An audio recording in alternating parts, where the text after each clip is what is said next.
Hi student, मैं आकाश पारासर आपका अपने यूट्यूब चैनल आकाश थ्योरी में हार्दिक स्वागत करता हूं।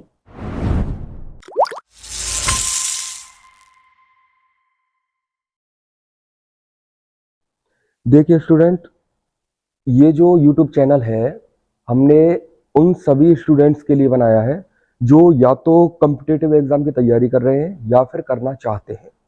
कॉम्पिटिटिव एग्जाम यानी कि जो भी टेक्निकल से रिलेटिव एग्जाम है, जैसे कि डीएमआरसी रहा, डीआरडीओ रहा, यूपीपीसीएल रहा, एमआईएस रहा, आपका इलेक्ट्रिक डिपार्टमेंट रहा राजस्थान का, तो उनकी जो तैयारी कर रहा है या फिर आगे तैयारी करना चाहता है, तो उन सब के लिए ये जो यूट्यूब चैनल है हमने तैयार किया है। और हम ये आशा करते हैं कि हमारे यूट्यूब चैनल से अगर आपको ज़्यादा से ज़्यादा हेल्प मिलती है तो हमको इस चीज़ की बड़ी खुशी होगी। तो देखिए, आज जो हम बात करेंगे, यानी कि जैसे कि हमने आपको प्रीवियस वीडियो में अपने टीचिंग पैटर्न के बारे में बताया था कि हमारा जो शेड्यूल रहेगा पढ़ाने का वो कैसे रहेगा, तो उसमें हमने आपको बताया था कि हम जो स्टार्ट करेंगे ग्रुप 1 से, जो हम स्टार्ट करने वाले हैं, वो जो टॉपिक रहेगा वो हमारा रहेगा इलेक्ट्रॉन्स थ्योरी से स्टार्ट होगा। ठीक है, इलेक्ट्रॉन्स थ्योरी से। अब इलेक्ट्रॉन्स थ्योरी से हम स्टार्ट क्यों कर रहे हैं? क्योंकि इलेक्ट्रॉन्स थ्योरी कंप्लीट टेक्निकल का एक वो पार्ट होता है जहां से उस टेक्निकल की नींव स्टार्ट होती है। यानी कि अगर आप इलेक्ट्रॉन्स थ्योरी के बारे में अच्छे से समझ पाते हैं तो आपको करंट, इसके अलावा वोल्टेज, करंट रहा, वोल्टेज रहा, इलेक्ट्रॉन्स, प्रोटॉन, न्यूट्रॉन और रेजिस्टेंस, इनके बारे में अच्छे से आप समझ पाओगे। ठीक है, तो आज जो हमारा टॉपिक रहेगा वो रहेगा आपका इलेक्ट्रॉन्स थ्योरी। देखिए स्टूडेंट्स, इलेक्ट्रॉन्स थ्योरी के अंदर जो हम आपके लिए बताएंगे वो कुछ इस तरीके से होगा। सबसे पहले हम बात करेंगे एटम्स के ऊपर, यानी कि एटम्स क्या होते हैं। ठीक है, एटम्स मतलब परमाणु होता क्या है। इसके अलावा इसी में हम बात करेंगे इलेक्ट्रॉन्स क्या होते हैं, न्यूट्रॉन्स क्या होते हैं और प्रोटॉन्स क्या होते हैं। ठीक है, इनका चार्ज क्या होता है, इनका मास क्या होता है और नाभिक क्या होता है, इनकी न्यूक्लियस क्या होता है। ठीक है, इसके बाद हमारा जो पार्ट आएगा वो आएगा आपका करंट। जब आप इलेक्ट्रॉन्स को अच्छे से समझ पाएंगे, जैसे ही समझ लेंगे तो आपको करंट को समझने में परेशानी नहीं होगी। ठीक है, इसके बाद हम बात करेंगे करंट की और उसके बाद में बात करेंगे हम वोल्टेज की कि आखिरकार वोल्टेज होता क्या है, ये इंड्यूस कैसे होते हैं, कहाँ से पैदा होते हैं और क्या इनका काम होता है। ठीक है, तो ये हमारा शेड्यूल रहेगा। तो सबसे पहले हम अपना टॉपिक लेते हैं एटम। इलेक्ट्रॉन थ्योरी का सबसे पहला टॉपिक है हमारा साहब एटम। एटम होता क्या है? तो एटम को हम क्या बोलते हैं? परमाणु। ठीक है, अक्सर ये चीज मैंने देखी है कि जो स्टूडेंट्स होते हैं वो हमेशा कंफ्यूज होते हैं कि परमाणु क्या होता है और अणु क्या होता है। ठीक है, उनको ये चीज मैंने देखी है, बहुत कम स्टूडेंट्स का ये क्लियर होता है कि परमाणु छोटा होता है या फिर अणु छोटा होता है। ठीक है, तो हम आज इन दोनों के बारे में बात करेंगे कि परमाणु क्या होता है और अणु क्या होता है। ठीक है, तो सबसे पहले हम बात करते हैं एटम की। तो एटम क्या होता है? देखिए, एटम एक ऐसा पार्टिकल होता है जिसको हम, मतलब एक तरीके से हम कह सकते हैं कि एक छोटे से छोटा वो पार्ट होता है जिसको हम अपनी नंगी आंखों से देख नहीं सकते। ठीक है, यानी कि जिसको हम आंखों से देख ही नहीं सकते हैं, इसके अलावा ना ही इसके हिस्से कर सकते हैं। जिसको हम देख ही नहीं सकते उसके हिस्से करने की तो बात बहुत दूर हो जाती है। ठीक है, यानी कि ये एक बहुत छोटे से छोटा कण होता है। ये कैसा कण होता है? बहुत छोटा कण होता है जिसको हम देख नहीं सकते हैं। तो चलिए हम परमाणु के बारे में बात करते हैं कि आखिर परमाणु होता क्या है। ठीक है, तो देखिए, परमाणु क्या होता है कि परमाणु वह छोटे से छोटा कण होता है, वह सूक्ष्म कण होता है जिसे हम आंखों से देख नहीं सकते हैं। आंखों से देख नहीं सकते हैं। इसका मतलब क्या हुआ कि परमाणु वो पार्टिकल है जिसको हम आंखों से देख नहीं सकते हैं, इसके अलावा ना ही इसके टुकड़े कर सकते हैं। टुकड़े कर सकते हैं, टुकड़े करने का मतलब है इसको हम दो पार्टों में डिवाइड नहीं कर सकते। अब ये चीज तो खैर इसी चीज से क्लियर हो रही है कि जिसको हम आंखों से देख ही नहीं सकते हैं तो उसके टुकड़े तो हम कैसे करेंगे, ठीक है। इसके अलावा मेन चीज जो होती है परमाणु की वो होती है कि परमाणु कभी भी एक स्वतंत्र अवस्था में नहीं रह सकता, स्वतंत्र अवस्था में नहीं रह सकता है, स्वतंत्र अवस्था में नहीं रहेगा। ये एक ऐसा पार्टिकल है जो कभी भी स्थिर नहीं रह सकता, स्वतंत्र नहीं रह सकता, यानी कि इसको हम छोड़ दें और ये इसी जगह पे रहे, ठीक है। अब हम बात करते हैं एटम के पार्ट्स की, यानी कि लेट सपोज ये कोई एटम है, ठीक है, ये एक एटम हो गया। एटम के सेंटर में एक ठोस गोला और होता है, इसके बारे में हम चर्चा करते हैं। एक ठोस गोला और होगा। अब इसके तीन पार्टिकल होते हैं। पहला होता है आपका इलेक्ट्रॉन, दूसरा होता है आपका प्रोटॉन और तीसरा होता है आपका न्यूट्रॉन। अब ये इस एटम में कौन कौन सी जगह पे स्थित होते हैं उनके बारे में हम चर्चा करेंगे। तो देखिए प्रोटॉन और न्यूट्रॉन, प्रोटॉन और न्यूट्रॉन जिनको हम न्यूक्लियॉन्स कहते हैं, यानी कि प्रोटॉन और न्यूट्रॉन का जो ग्रुप होता है जब दोनों आपस में मिलते हैं तो इसको हम क्या कहते हैं, न्यूक्लियॉन्स कहते हैं। ये दोनों किस में स्थित होते हैं, आपके सेंटर में, जिसको क्या बोलते हैं, न्यूक्लियस, यानी कि नाभिक बोलते हैं। यानी कि एक तो हो गया आपका प्रोटॉन और एक हो गया आपका न्यूट्रॉन, ठीक है। और इलेक्ट्रॉन्स जो होते हैं वो इसके चारों तरफ क्या करते हैं, चक्कर लगाते हैं। इलेक्ट्रॉन्स क्या करेंगे, इस नाभिक के चारों ओर चक्कर लगाएंगे, जबकि प्रोटॉन और न्यूट्रॉन इसके नाभिक में स्थित होते हैं, ठीक है। अब जैसे हम बात करते हैं कि साहब इलेक्ट्रॉन्स चक्कर क्यों लगाते हैं, तो इलेक्ट्रॉन्स का काम होता है करंट को फ्लो करवाना। अगर यानी कि किसी भी पार्टिकल में अगर करंट फ्लो हो रही है तो उसका जिम्मेदार कौन होता है, ये इलेक्ट्रॉन्स होते हैं। इलेक्ट्रॉन्स की गति जब होती है, इलेक्ट्रॉन्स जब घूमते हैं जाते हैं तो क्या होता है, उस पार्टिकल में करंट का फ्लो होना स्टार्ट हो जाता है, ठीक है। यानी कि अब हम परमाणु के बारे में बात की। परमाणु के तीन पार्टिकल हो गए, इलेक्ट्रॉन, प्रोटॉन और न्यूट्रॉन। प्रोटॉन और न्यूट्रॉन इसके नाभिक में स्थित होते हैं और इलेक्ट्रॉन क्या करते हैं, इसके चारों तरफ चक्कर लगाते हैं। यानी कि नाभिक में जो प्रोटॉन और न्यूट्रॉन स्थित होते हैं इनके कंप्लीट ग्रुप को क्या कहते हैं, न्यूक्लियॉन्स, ठीक है, न्यूक्लियॉन्स होगा। इलेक्ट्रॉन क्या करते हैं, इसके चारों तरफ चक्कर लगाते हैं, ठीक है। तो अब हम बात करते हैं कि जो इलेक्ट्रॉन जो चक्कर लगाते हैं, इसके चक्कर लगाने पर जो रिएक्शन होती है वो दो तरीके की करते हैं। यानी कि इसकी जो चक्कर लगाने पे जो गति निकलती है वो दो तरीके की गति आती है। पहली गति कौन सी कहलाती है, आपकी कक्षीय गति, और दूसरी गति जो होती है वो क्या होती है, आपकी अक्षीय गति। अब आप बोलोगे कक्षीय गति और अक्षीय गति में अंतर क्या होता है, तो देखिए कक्षीय गति जो होती है वो होती है कि ये जो आपका न्यूक्लियस है, यानी कि जो एटम है, इसके चारों तरफ जो गोल गोल गोल गोल घूम के चक्कर लगाएगा वो तो क्या होगी, इसकी कक्षीय गति होगी।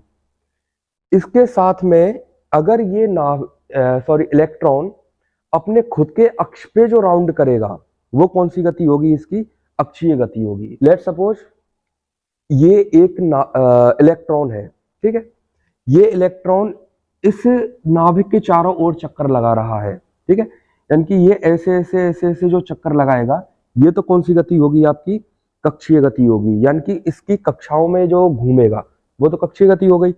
इसके साथ साथ घूमने के साथ साथ ये अपने आप में भी राउंड करेगा, यानी कि ऐसे ऐसे राउंड करता करता करता करता ये अपने एक चक्कर को पूरा करेगा। तो जो अपने चक्कर को पूरा करेगा वो तो क्या होती है, इसकी कक्षीय गति, और जो अपने आप में घूमता है वो कौन सी गति कहलाती है, इसकी अक्षीय गति। ठीक है, तो याद रखना इलेक्ट्रॉन्स की जो गति होती है वो दो प्रकार की होती है, पहली कक्षीय गति होती है और दूसरी कौन सी होती है आपकी अक्षीय गति होती है। अब जैसे हम इसके कंप्लीट चार्ज की बात करें तो जैसा कि हमने बताया था इलेक्ट्रॉन्स पे चार्ज क्या होता है आपका नेगेटिव। ठीक है, प्रोटॉन्स पे क्या चार्ज होता है आपका पॉजिटिव, और न्यूट्रॉन जो होता है वो क्या होता है आपका उदासीन होता है, यानी कि न्यूट्रल। ठीक है, अब यहां से हम एक बात करते हैं आपसे, जैसे कि अगर मैं आपसे बात करूं कि हमको चार्ज निकालना है नाभिक का, अगर नाभिक पर आवेश की बात की जाए तो नाभिक पे आवेश क्या होगा। देखिए नाभिक के अंदर कौन कौन से पार्टिकल स्थित होते हैं, एक हो गया आपका प्रोटॉन, एक हो गया न्यूट्रॉन, ये दो पार्टिकल स्थित होते हैं। प्रोटॉन पे जो चार्ज होता है वो पॉजिटिव चार्ज होता है, न्यूट्रॉन क्या होता है आपका उदासीन। तो अगर हम ऑल ओवर कंप्लीट नाभिक की बात करेंगे तो नाभिक पे चार्ज क्या होगा आपका पॉजिटिव चार्ज होगा। ठीक है, नाभिक पर जो आवेश होता है वो कौन सा होता है पॉजिटिव आवेश होगा, और इसके चारों तरफ जो चक्कर लगाएंगे इलेक्ट्रॉन उस पे चार्ज कौन सा होगा आपका नेगेटिव चार्ज होगा। अगर हम एटम के आकार की बात करें, यानी कि जो आपका एटम है वो मतलब आकार क्या होगा उसका, तो आकार इसका कैसा होता है स्पेरिकल साइज होता है, यानी कि ये कैसा होता है गोल होता है ये। ठीक है, एटम का साइज क्या होता है गोल होता है। तो आगे अब हम बात करते हैं इन तीनों पार्टिकल के बीच में लगने वाले बल के लिए, और ये हो गया आपका न्यूट्रॉन। इनके बीच में जो फोर्स काम करेगा वो कौन कौन से फोर्स काम करते हैं। देखिए जो एटम होता है इसमें दो प्रकार के बल काम करते हैं, एक होता है आपका इलेक्ट्रोमैग्नेटिक फोर्स जिसको इलेक्ट्रोस्टैटिक भी कह सकते हैं, इलेक्ट्रोस्टैटिक फोर्स भी कह सकते हैं। थोड़ा सा माइनर डिफरेंस है, लेकिन कह सकते हैं कि साहब इलेक्ट्रोमैग्नेटिक फोर्स है वही इलेक्ट्रोस्टैटिक फोर्स है, एक थोड़ा सा डिफरेंस होता है लेकिन दोनों के बीच में, वो हम बताएंगे। और दूसरा होता है आपका एटॉमिक फोर्स। ठीक है, अब हम बात करेंगे कि कौन सा फोर्स किस किस के बीच में लगता है और इसमें से कौन सा फोर्स ज्यादा पावरफुल होता है। ठीक है, तो देखो सबसे पहले हम बात करते हैं कि इसके नाभिक और इसके इलेक्ट्रॉन के बीच में लगने वाला बल, या फिर हम कह सकते हैं कि इसके प्रोटॉन और इसके इलेक्ट्रॉन के बीच में लगने वाला बल। जो बल इसके इलेक्ट्रॉन और प्रोटॉन के बीच में लगता है या फिर इलेक्ट्रॉन और नाभिक के बीच में जो बल लगेगा उसका क्या नाम होगा आपका इलेक्ट्रोमैग्नेटिक फोर्स।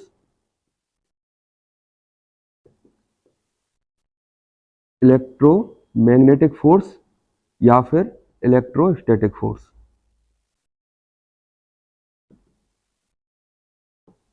ठीक है, यानी कि इसके इलेक्ट्रॉन और प्रोटॉन के बीच में जो बल लगेगा उसका नाम क्या होगा, या तो इलेक्ट्रोस्टैटिक फोर्स कह सकते हैं या फिर इलेक्ट्रो मैग्नेटिक फोर्स कह सकते हैं। अब इनमें थोड़ा सा डिफरेंस क्या है वो मैं आपको बता देता हूं।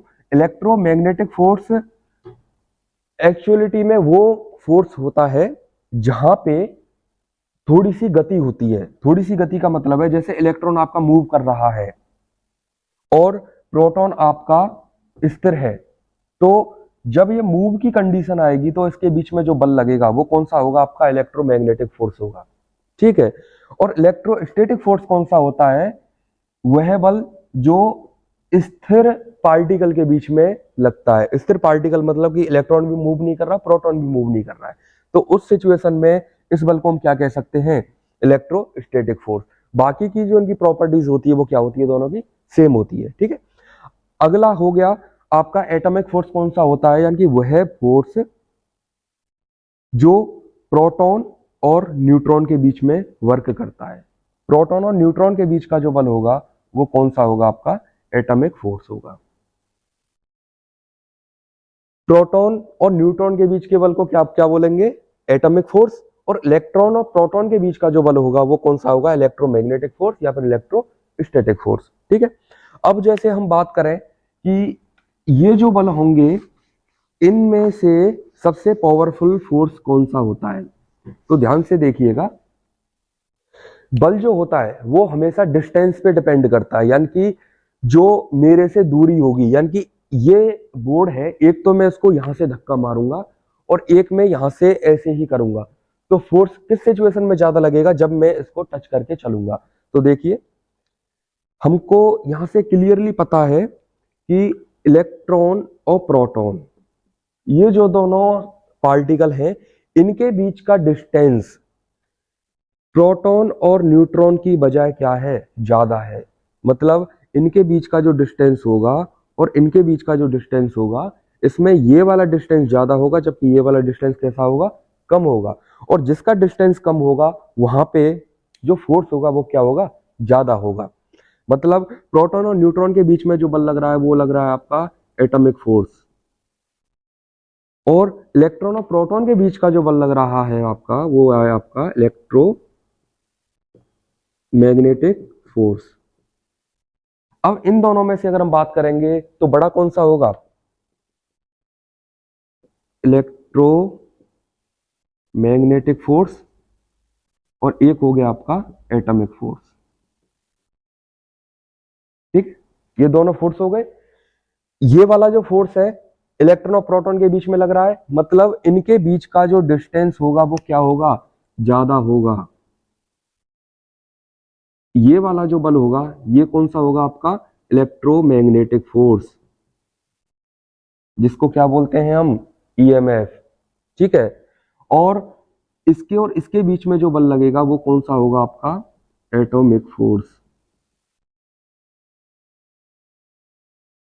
डिस्टेंस किस पे ज्यादा है, इस पे ज्यादा है, जबकि इस पे क्या है, डिस्टेंस कम है, तो कौन सा बल पावरफुल होगा, एटॉमिक फोर्स। तो याद रखना, इलेक्ट्रोमैग्नेटिक फोर्स की वैल्यू हमेशा एटॉमिक फोर्स से क्या होती है, कम होती है। यानी कि किसी भी एटम के अंदर दो प्रकार के बल काम करते हैं, एक हो गया इलेक्ट्रोमैग्नेटिक फोर्स, एक हो गया आपका एटॉमिक फोर्स। इलेक्ट्रोमैग्नेटिक फोर्स हमेशा इलेक्ट्रॉन और प्रोटॉन के बीच में वर्क करता है, और एटॉमिक फोर्स हमेशा प्रोटॉन और न्यूट्रॉन के बीच में वर्क करता है। अगर हम दोनों फोर्सों की कंपैरिजन करें तो एटॉमिक फोर्स की वैल्यू हमेशा ज्यादा होगी, किससे, इलेक्ट्रोमैग्नेटिक फोर्स से। अब जैसे हम बात करते हैं कि एक्चुअलिटी में ये बल लगते क्यों हैं भाई, अगर किसी एटम के अंदर कोई भी रिएक्शन हो रही है, कोई भी बल लग रहा है, तो उसका एक अपना एक पर्पस होता है, एक रीजन होता है। तो वो रीजन के बारे में हम बताते हैं आपको। एक्चुअलिटी में इलेक्ट्रोमैग्नेटिक फोर्स या इलेक्ट्रोस्टैटिक फोर्स लगता क्यों है, तो इसको समझने के लिए हम क्या करते हैं, हम बात करते हैं इस ऑर्बिट की, यानी कि ये आपका एक ऑर्बिट हो गया, ऑर्बिट मतलब एक कक्ष हो गया जिसमें इलेक्ट्रॉन गति कर रहा है। ठीक है, और एक किसके चारों तरफ गति कर रहा है, इस नाभिक के। और एक बात हमेशा याद रखना कि कोई भी एटम होता है, एटम का 99.95 या 94% हिस्सा केवल किसके अंदर होता है, नाभिक के अंदर होता है। अगर हम कंप्लीट एटम की बात करें तो एटम का जो वेट होगा वो किस पे डिपेंड करेगा, इसके नाभिक पे डिपेंड करेगा। यानी कि कंप्लीट एटम का 99.95% जो हिस्सा होता है वो किसके अंदर सिचुएट होता है, नाभिक के अंदर होता है। तो ये आपका हो गया, एक तरीके से बोल सकते हैं ठोस पार्ट हो गया। और जबकि जो इलेक्ट्रॉन है ये फ्री मूव कर रहा है, इसको ये ऐसे ही छूटा हुआ है, ये फ्री मूव कर रहा है। लेट सपोज अगर इन चार्ज कंडीशन है आपकी चार्ज वाली, चार्ज कंडीशन में इलेक्ट्रॉन मूव करेगा। ठीक है, अगर यहां से इलेक्ट्रॉन ने मूव करना स्टार्ट किया, अगर इलेक्ट्रॉन मूव कर रहा है और सपोज करो कि इसके बीच में ये बल ना हो, जो आपका इलेक्ट्रोमैग्नेटिक फोर्स है, अगर ये इसके बीच में ना हो तो इलेक्ट्रॉन क्या करेंगे, अपनी कक्षा से भटक जाएगा। ठीक है, यानी कि जैसे कि एक गाइडेंस होती है, किसी भी चीज की गाइडेंस होती है। अगर हमारे ऊपर किसी का प्रेशर है, जैसे कि प्रेशर से मतलब हो गया एक तरीके से देख रेख करने वाला, जैसे हम इसकी कंपैरिजन एक तरीके से फैमिली के साथ करते हैं। ठीक है, तो हम बोल सकते हैं कि ये जो बल है ये इन दोनों के लिए एक फैमिली का काम कर रहा है। जब तक ये है ये दोनों एक साथ रहेंगे, एक साथ मतलब ये कितना भी घूम लेगा लेकिन इससे दूर नहीं जाएगा, अपने ऑर्बिट से बाहर नहीं निकलेगा। लेकिन जैसे ही इसकी ये फैमिली यहाँ से छूट जाती है, तो फैमिली जैसे ही छूटी तो ये क्या जाएगा, सीधा हाथों से निकलेगा और सीधा ये अपनी कक्षा से बाहर निकल जाएगा। ठीक है, तो ईएमएफ यानी कि इलेक्ट्रोमैग्नेटिक जो फोर्स होता है, इसका काम क्या होता है, इन दोनों पार्टिकलों को बांध के रखना, जिससे कि ये निकले ना और करंट का फ्लो बरकरार चलता रहे। ठीक है, अब हम बात करते हैं इसके नाभिक की। तो नाभिक क्या होता है, नाभिक किसी भी एटम का वो पार्ट होता है जिसमें उस एटम का ज्यादा से ज्यादा हिस्सा समाहित होता है। यानी कि अगर हम किसी भी एटम का परमाणु वेट निकालेंगे, परमाणु वेट अगर निकालेंगे तो परमाणु भार जो होता है वो क्या होता है, उस एटम के अंदर न्यूट्रॉन की संख्या प्लस में प्रोटॉन की संख्या। अगर किसी भी एटम के उसके अंदर न्यूट्रॉन की संख्या और प्रोटॉन की संख्या को अगर ऐड करते हैं तो वो क्या होता है, उस पूरे एटम का क्या होता है, परमाणु भार होता है। ठीक है, यानी कि किसी भी एटम का 99.95% हिस्सा केवल और केवल उसके नाभिक में स्थित होता है। इसी वजह से नाभिक का जो घनत्व होता है वो क्या होता है, बहुत अधिक होता है।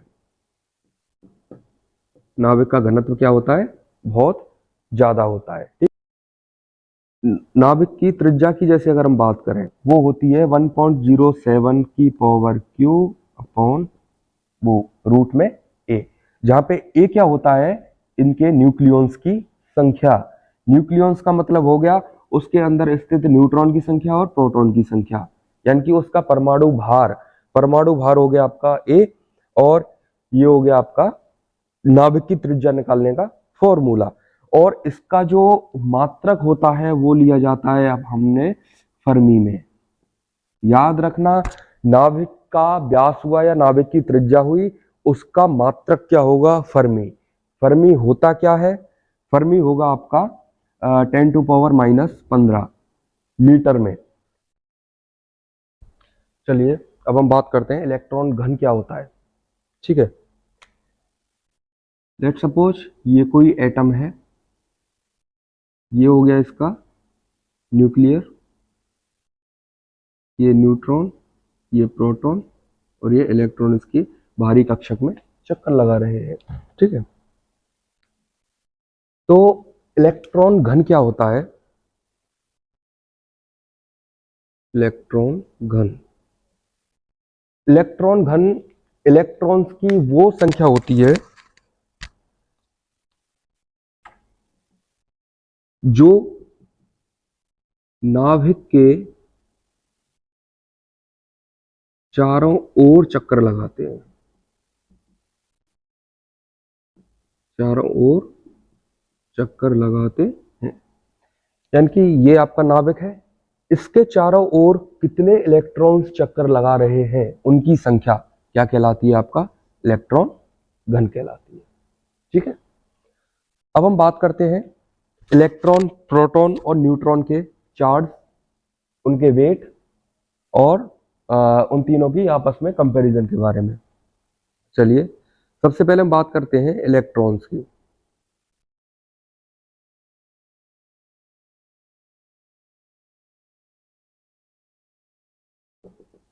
इलेक्ट्रॉन्स की खोज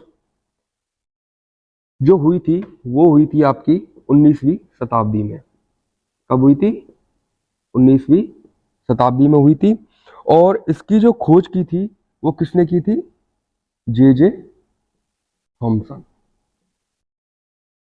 ठीक है, यानी कि इलेक्ट्रॉन्स की खोज 19वीं शताब्दी में हुई थी, जिसकी खोज करने वाले वैज्ञानिक का नाम क्या था, सर जे थॉमसन। ठीक है, अगर इसके चार्ज की बात करें कि इस पे चार्ज कितना होता है, तो इस पे चार्ज होता है आपका 1.6 इंटू 10⁻⁻19 कूलाम आवेश, जो कि किसमें होता है, एसआई पद्धति में। ठीक है, अगर इसकी सीजीएस पद्धति की बात करें, सीजीएस पद्धति में इस पे चार्ज क्या रहेगा, 4.8 इंटू 10⁻⁻10। ठीक है, यानी कि सीजीएस पद्धति में जो इलेक्ट्रॉन्स पे चार्ज होता है वो कितना होता है 4.8 इंटू 10⁻⁻10। और इसका जो मात्रक होता है वो क्या होता है स्टेट कूलम्ब। ठीक है। अब इसके वेट की बात करते हैं जैसे कि, तो इस पे वेट कितना होता है, इलेक्ट्रॉन्स पे वेट कितना होता है 9.11 इंटू 10⁻31 कूलम्ब, -31 सॉरी किलोग्राम। ठीक है। तो ये हुआ आपका इलेक्ट्रॉन्स के बारे में। यानी कि इलेक्ट्रॉन्स पे जो इलेक्ट्रॉन्स की जो खोज हुई थी वो 19वीं सदी के अंत में हुई थी। 19वीं शताब्दी बोला जाता है लेकिन एग्जैक्ट जो है वो 19वीं सदी के अंत में हुई थी। जिसकी खोज किसने की थी, सर जे थॉमसन ने।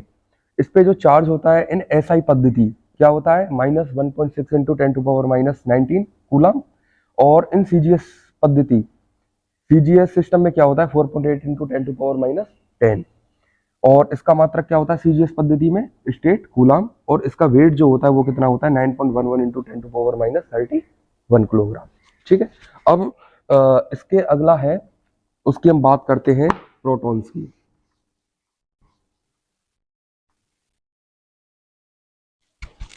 देखिए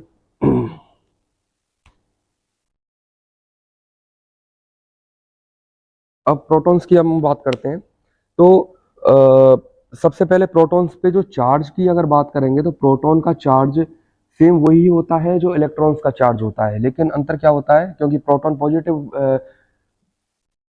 प्रोटॉन तुम्हारा पॉजिटिव होता है केवल इस वजह से 1.6 into 10⁻⁻19 coulomb. In CGS method में अगर बात करेंगे तो सेम वही होगा 4.8 इंटू 10⁻⁻10 मात्रक क्या हो जाएगा स्टेट कूलम। ठीक है। अगर इसके वेट की बात करते हैं तो इसका वेट इलेक्ट्रॉन के वेट का लगभग कितना होता है 1836 गुना ज़्यादा होता है। ठीक है। तो इसका वेट होगा 1.67 इंटू 10⁻⁻27 किलोग्राम।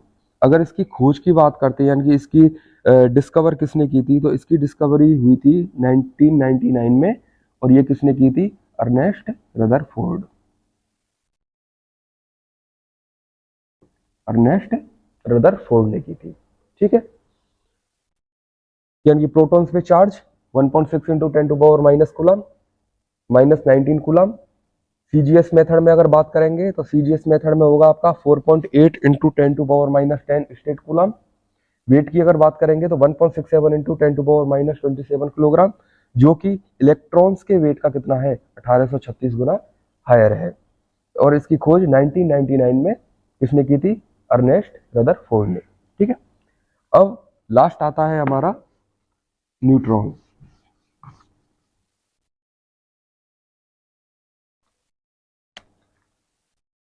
लास्ट आता है हमारा न्यूट्रॉन। तो न्यूट्रॉन की जैसे कि हमने अभी आपको बताया था कि इलेक्ट्रॉन्स पे नेगेटिव चार्ज होता है, प्रोटॉन्स पे पॉजिटिव चार्ज होता है, लेकिन न्यूट्रॉन्स क्या होता है ये आवेश रहित होता है यानी कि ये उदासीन होता है। तो इस पे चार्ज क्या होता है, उदासीन होता है। ठीक है। अगर इसके वेट की अगर हम बात करेंगे तो इसका वेट प्रोटॉन के वेट के क्या होता है, लगभग इक्वल होता है 1.69 इंटू 10⁻⁻27, जो कि इलेक्ट्रॉन के वेट का लगभग 1839 गुना क्या होता है, हायर होता है, यानी कि ज्यादा होता है। ठीक है। और अगर इसकी खोज की बात करें कि इसकी खोज किसने की थी, तो इसकी खोज 1932 में हुई थी, जिसकी जो कि किसने की थी, जेम्स चैडविक ने। ठीक है। न्यूट्रॉन्स क्या होता है, उदासीन होता है तुम्हारा। वेट कितना होता है 1.69 इंटू 10⁻⁻27 किलोग्राम, जो कि इलेक्ट्रॉन के वेट का लगभग कितना होता है 1839 गुना हायर होता है। और इसकी खोज किसने की थी 1932 में, सर जेम्स चैडविक ने की थी। ठीक है। तो ये रहे आपके इलेक्ट्रॉन, प्रोटॉन और न्यूट्रॉन की प्रॉपर्टीज। अच्छा, एक चीज और होती है फ्री इलेक्ट्रॉन्स। ये फ्री इलेक्ट्रॉन्स क्या होते हैं, फ्री इलेक्ट्रॉन्स के बारे में जो अभी आपको एक फोर्स के बारे में बताया था, इलेक्ट्रोमैग्नेटिक फोर्स। और इस फोर्स के बारे में हमने आपको क्या बताया था कि जो फोर्स होता है वो हमेशा डिस्टेंस पर डिपेंड करता है, यानी कि नाभिक से जिस ऑर्बिट की दूरी जितनी ज्यादा होगी वहां पे फोर्स की वैल्यू उतनी ही कम होती चली जाएगी। यानी कि एक ऑर्बिट ये रहा आपका सेकंड ऑर्बिट और ये रहा आपका थर्ड ऑर्बिट। तो जो फोर्स नाभिक का इसके साथ में लग रहा होगा, इलेक्ट्रोमोटिव फोर्स, इलेक्ट्रोमैग्नेटिक फोर्स, वो फोर्स जैसे लेट सपोज ये हो गया आपका फोर्स ए, इसके और इसके बीच का फोर्स हो गया बी, और इसके बीच का फोर्स हो गया सी। तो हम इसको डिफाइन कर सकते हैं कि फोर्स ए की वैल्यू सबसे ज्यादा होगी, फोर्स बी की वैल्यू उससे कम, और सबसे कम कौन से फोर्स की वैल्यू होगी, सी की वैल्यू होगी। तो इसका मतलब क्या रहा कि अगर मान के चलो इस पे ये इलेक्ट्रॉन्स हैं, इस पे हो गए ये इलेक्ट्रॉन्स, और इस पे ये इलेक्ट्रॉन्स है,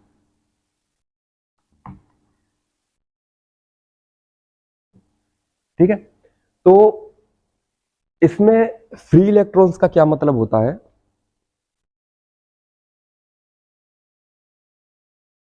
फ्री इलेक्ट्रॉन्स का क्या मतलब होता है कि जैसे जैसे नाभिक से कक्षक की दूरी बढ़ती जाती है तो वहां पे जो इलेक्ट्रोमैग्नेटिक फोर्स होता है उसकी वैल्यू कम होती जाती है, और इनके बीच की जो बॉन्डिंग होती है वो उतनी ही कम होती चली जाती है। तो जैसे ही इन पे कोई भारी एनर्जी लगाई जाती है, जैसे ही इस पूरे परमाणु पे भारी एनर्जी आएगी, तो जिस जगह पे बल्क की वैल्यू कम होगी, यानी फोर्स से जिस जगह पे कम होगा, तो वहां से इलेक्ट्रॉन क्या करते हैं, पलायन करने लग जाते हैं। इलेक्ट्रॉन पलायन करने लग जाएंगे इस जगहों से। तो जिस जगह से जो इलेक्ट्रॉन पलायन करते हैं वो कौन से इलेक्ट्रॉन्स कहलाते हैं, फ्री इलेक्ट्रॉन्स, जो कि किस चीज पे डिपेंड करेगा कि कौन सा ऑर्बिट नाभिक से कितना दूर है, ठीक है। तो ये कौन से इलेक्ट्रॉन्स होते हैं, फ्री इलेक्ट्रॉन्स होते हैं। तो ये जो आज हमने डिस्कस किया था, एटम के बारे में डिस्कस किया था, और एक और आपके लिए एक चीज और बताई थी कि एक तो हो गया एटम और एक होता है मॉलिक्यूल। एटम क्या होते हैं, परमाणु, और मॉलिक्यूल क्या होते हैं, आपके अणु। हमने वीडियो स्टार्ट करते टाइम पे बताया था कि काफी स्टूडेंट्स इन दोनों टर्मों से कंफ्यूज रहते हैं। तो एक्चुअलिटी में होता क्या है कि जो परमाणु होता है वो किसी भी सबस्टेंस का, किसी भी पार्टिकल का एक छोटे से छोटा भाग होता है जिसको हम देख भी नहीं सकते हैं। जब ये परमाणु आपस में मिलते हैं, परमाणु आपस में जब मिलते हैं तो उनका जो पूरा ग्रुप एक बनता है वो क्या बनाते हैं, आपस में अणु बनाते हैं। तो हमेशा याद रखना, किसी भी सबस्टेंस का सबसे छोटा जो पार्ट होता है वो क्या कहलाता है, परमाणु। और जब ये परमाणु आपस में कंबाइंड होते हैं तो वो क्या बनते हैं, फिर अणु बनते हैं, ठीक है। तो आज का जो हमारा टॉपिक है एटम, वो यहीं पे ही खत्म होता है। इसके बारे में अगर आपको कुछ एक्स्ट्रा जानकारी चाहिए तो एक बार मेरे को कमेंट बॉक्स में कमेंट करके बता देना, जिससे कि आगे की वीडियो भी हम बना दें। अब हमारा जो अगला चैप्टर होने वाला है वो होने वाला है करंट, ठीक है। और जो करंट होगा वो पूरी तरीके से इसी पर बेस्ड होगा। तो एक बार ये वीडियो अच्छी तरीके से देख लें, और अगर ये वीडियो आपको अच्छी लगी हो तो प्लीज़ शेयर करें और चैनल को सब्सक्राइब करें।